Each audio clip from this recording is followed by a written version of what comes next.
Olá, alunos! Vamos começar aqui hoje o nosso curso de combinatória.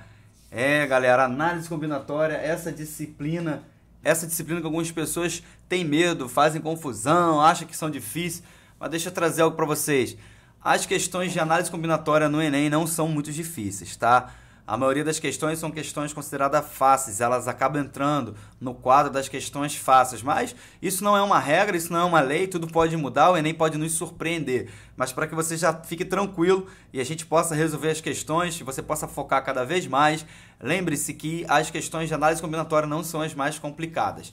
Nós vamos ver hoje na sessão Como Cai no Enem e vocês vão entender um pouquinho como que funciona essas questões. Essa parte é a combinatória 1 e nós vamos começar estudando, na verdade apresentando algo aqui que você pode fazer ou a gente vai deixar para um futuro para a gente resolver já essa questão, porque na verdade nós queremos te passar a ideia, tá?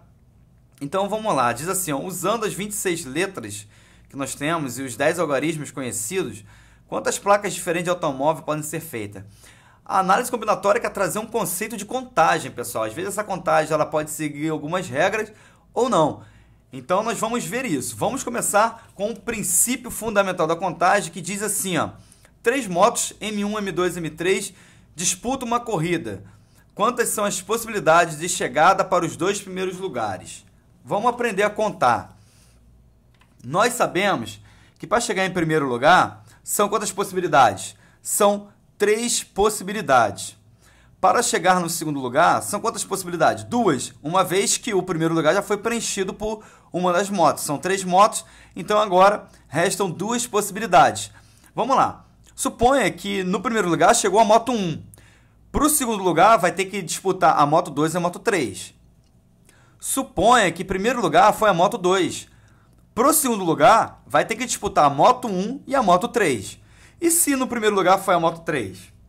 Vai disputar o segundo lugar, a moto 2 e a moto 1. Então o que a gente faz? A gente faz um esqueminha assim para poder escrever o número de possibilidades, tá? Ou seja, quantas são as possibilidades? Essa é a pergunta fundamental do princípio fundamental da contagem. Então a gente vai fazer, ó, pode ser M1, M2, pode ser M1, M3, pode ser M2, M1, M2, M3, conforme está aqui. Pode ser M3, M2, M3, M1. Então, se a gente olhar aqui, ó, 1, 2, 3, 4, 5, 6. Quantas são as possibilidades de 3 motos? Uma garantir o primeiro lugar e as outras conseguirem o segundo lugar. De 3 motos, nós temos 6 possibilidades. Entenderam o princípio fundamental da contagem? É justamente isso, é só uma organização, é só uma leitura, tá? Em forma organizada. Vamos para a próxima. A próxima diz assim, uma pessoa quer viajar de Recife a Porto Alegre passando por São Paulo, tá? Então a pessoa quer sair de Recife, quer passar em São Paulo, de São Paulo ela quer partir para Porto Alegre. Aí ele diz assim, ó, sabendo que há 5 roteiros diferentes para chegar a São Paulo partindo de Recife e 4 roteiros diferentes para chegar a Porto Alegre partindo de São Paulo, de quantas maneiras possíveis essa pessoa poderá viajar de Recife a Porto Alegre?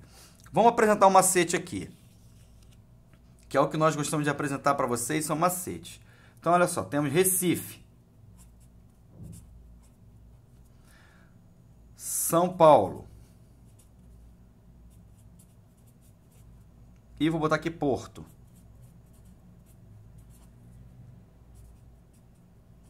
Porto Alegre, tá? A questão nos diz que são 5 roteiros diferentes para chegar a São Paulo. Então vamos colocar aqui, ó. 1, 2, 3, 4, 5. São 5 maneiras de eu chegar a São Paulo. E ele diz também que para chegar a São Paulo e 4 roteiros para chegar a Porto Alegre. Certo? Então, olha só, vamos ligar os caras agora. Eu vou de Recife, vou para o roteiro 1 para chegar a São Paulo. Recife, roteiro 2 para chegar a São Paulo. Recife, roteiro 3, roteiro 4, roteiro 5. Viram aí o que eu fiz? São Paulo, roteiro 1 para chegar a Porto Alegre. Roteiro 2, 3 e 4. São quantos roteiros de Recife para São Paulo mesmo? 5. São quantos roteiros de São Paulo para Porto Alegre? 4. A pergunta é quantas maneiras possíveis? Sabe quantas maneiras possíveis? A resposta vai ser justamente 5 vezes 4 é igual a 20. São 20 maneiras possíveis de eu chegar a Porto Alegre passando por São Paulo. Eu posso talvez pegar Recife, vou pelo roteiro 1, passo em São Paulo, pego o roteiro 4. Ou Recife, sair do 5, passo pelo roteiro 3. O número de possibilidades são justamente o produto das possibilidades. Gostou como é que se resolve fácil e direto? É assim que se resolve e é assim que você vai fazer lá no Enem. Valeu, galera. Até a próxima aula. Combinatória são as 3 aulinhas, depois como cai no Enem. Valeu!